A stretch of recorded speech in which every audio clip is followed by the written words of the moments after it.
Hi friends, welcome to TNPSC one mark boost up. இன்றைக்கி நம்ம unit 4 இந்திய அரசியலில் பார்ட் 4 வீடியோ தான் பார்க்க போகிறோம். பார்ட் 1, பார்ட் 2, பார்ட் 3 வீடியோ பார்க்காதவங்க டிஸ்கிரிப்ஷனில் லிங்க் இருக்குது, மறக்காமல் பார்த்துட்டு வந்துடுங்க. ஸோ இப்போ நம்ம வீடியோக்குள்ளே போகலாம். ஃபர்ஸ்ட் கொஷின், இந்திய அரசியலமைப்பில் மொத்தம் எத்தனை சட்டப்பிரிவுகள் உள்ளன? ஸோ இதுக்கான ஆன்சர் என்னென்னா ஆப்ஷன் பி 395. ஸோ 395 சட்டப்பிரிவுகள் மொத்தமாக இந்திய அரசியலமைப்பில் இருக்குது. ஸோ நெக்ஸ்ட் கொஷின் பார்க்கலாம். அரசியலமைப்பின் 368வது சட்டப்பிரிவு எத்தனை வகைகளில் திருத்தங்களை செய்ய வசதியாக்குகிறது? ஸோ இதுக்கான ஆன்சர் என்னென்னா ஆப்ஷன் சி 3. நெக்ஸ்ட் கொஷின் பார்க்கலாம். மாற்றம், மேம்படுத்தல், சிறு மாறுதல் என்பதை குறிக்கும் சொல் எது? ஸோ இதுக்கான answer option C amendment. Next question, முதலில் அரசியல் அமைப்பு என்னும் கொள்கை தோன்றிய நாடு எது? ஸோ அரசியல் அமைப்பு அப்படிங்கிற ஒரு கொள்கை எந்த நாடில் ஃபஸ்ட்டு தோன்றுச்சுன்னா யூஎஸ்ஏ. ஸோ இதுக்கான answer option C USA.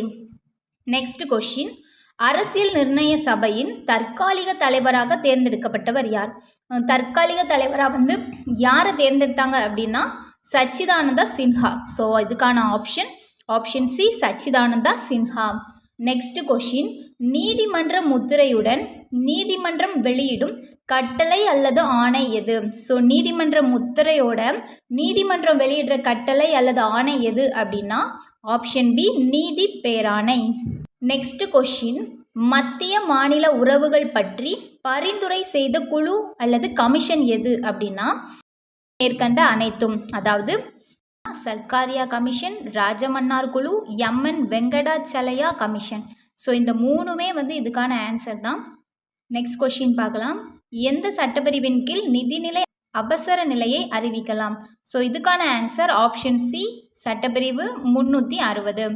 So இந்த சட்டப்பிரிவு கீழே தான் நிதிநிலை அவசர நிலையை அறிவிக்க முடியும். ஸோ நெக்ஸ்ட் கொஷின் பார்க்கலாம். நமது அடிப்படை கடமைகள் எந்த நாட்டின் அரசியலமைப்பின் தாக்கத்திலிருந்து பெறப்பட்டவை? ஸோ இதுக்கான ஆன்சர் ஆப்ஷன் பி ரஷ்யா. அடிப்படை கடமைகள் ரஷ்யாவோட அரசியலமைப்போட தாக்கத்தில் இருந்து தான் நம்ம இந்தியா உருவாக்கியிருக்காங்க.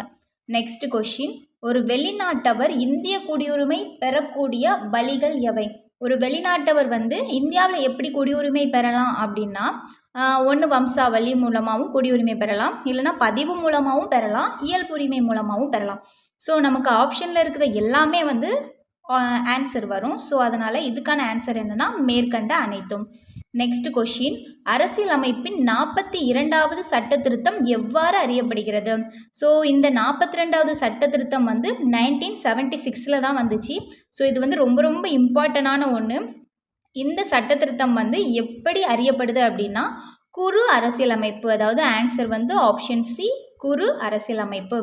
இது ரொம்ப ரொம்ப இம்பார்ட்டண்டான 1 மார்க். நெக்ஸ்ட் கொஷின் போகலாம்.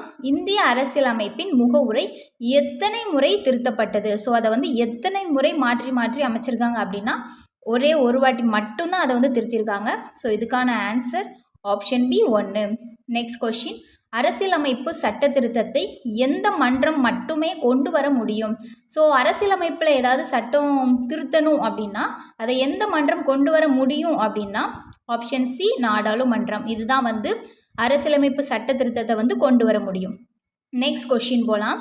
தேசிய அவசர நிலை அதிகபட்சமாக எத்தனை ஆண்டுகள் நீடிக்கலாம்?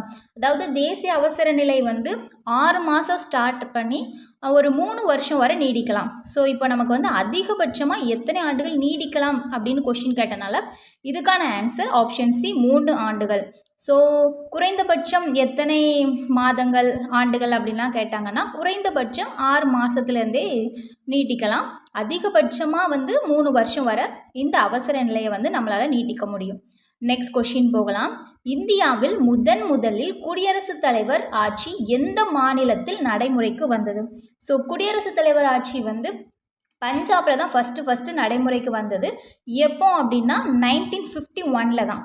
ஸோ நெக்ஸ்ட் கொஷின் போகலாம். சுதந்திர இந்தியாவில் எத்தனை முறை தேசிய அவசர நிலை அறிவிக்கப்பட்டது?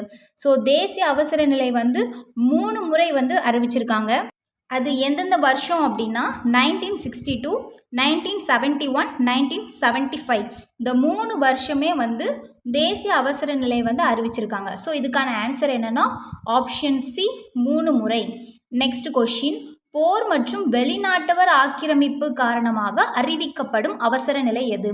ஸோ போர் மற்றும் வெளிநாட்டவர் ஆக்கிரமிப்பு அப்படின்னாலே வெளிப்புறத்திலிருந்து நமக்கு வர ஒரு பிரச்சனை தான். ஸோ அதுக்கு அறிவிக்கப்படுற அவசர நிலை என்ன அப்படின்னா வெளிப்புற அவசர நிலை. ஸோ நெக்ஸ்ட் கொஷின் போகலாம். ஆயுதம் ஏந்திய கிளர்ச்சி காரணமாக அறிவிக்கப்படும் அவசர நிலை எது? ஸோ கிளர்ச்சி காரணமாக வந்து அறிவிக்கப்படுற அவசர நிலை அப்படிங்கிறதுனால கிளர்ச்சினாலே உள்நாட்டுக்குள்ளே ஏற்படுற கிளர்ச்சி தான். ஸோ அப்போ ஆன்சர் வந்து என்னது? ஆப்ஷன் சி உள்நாட்டு அவசர நிலை. இந்த கிளர்ச்சி காரணமாக அறிவிக்கப்படுற அவசர நிலை வந்து உள்நாட்டு அவசர நிலை. நெக்ஸ்ட் கொஷின் போகலாம். செம்மொழி தகுதி பெற்றுள்ள மொழிகள் எத்தனை?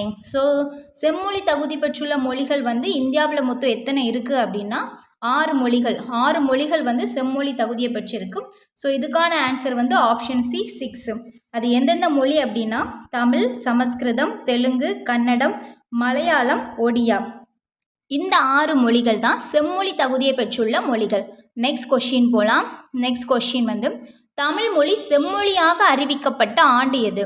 ஸோ தமிழ் மொழியை வந்து எந்த இயரில் வந்து செம்மொழி அப்படின்னு அறிவிச்சிருக்காங்க அப்படின்னா இயர் வந்து 2004. ஸோ இதுக்கான ஆன்சர் 2004. இதுவுமே வந்து ரொம்ப ரொம்ப இம்பார்ட்டண்டான ஒரு கொஷின். ஸோ ஆஸ்பிரண்ட்ஸ், இன்னைக்கான 20 இம்பார்ட்டன்ட் கொஷின்ஸ் முடிஞ்சது. இந்த கொஷின்ஸ் எப்படி இருந்துன்னு மறக்காமல் கமெண்ட் பண்ணுங்கள். நெக்ஸ்ட் பார்ட் விரைவில் அப்லோட் ஆகும். அதை மிஸ் பண்ண வேணான்னா மறக்காமல் நம்ம சேனலை சப்ஸ்கிரைப் பண்ணி பெல் ஐக்கானை கிளிக் பண்ணிக்கோங்க. தேங்க்யூ.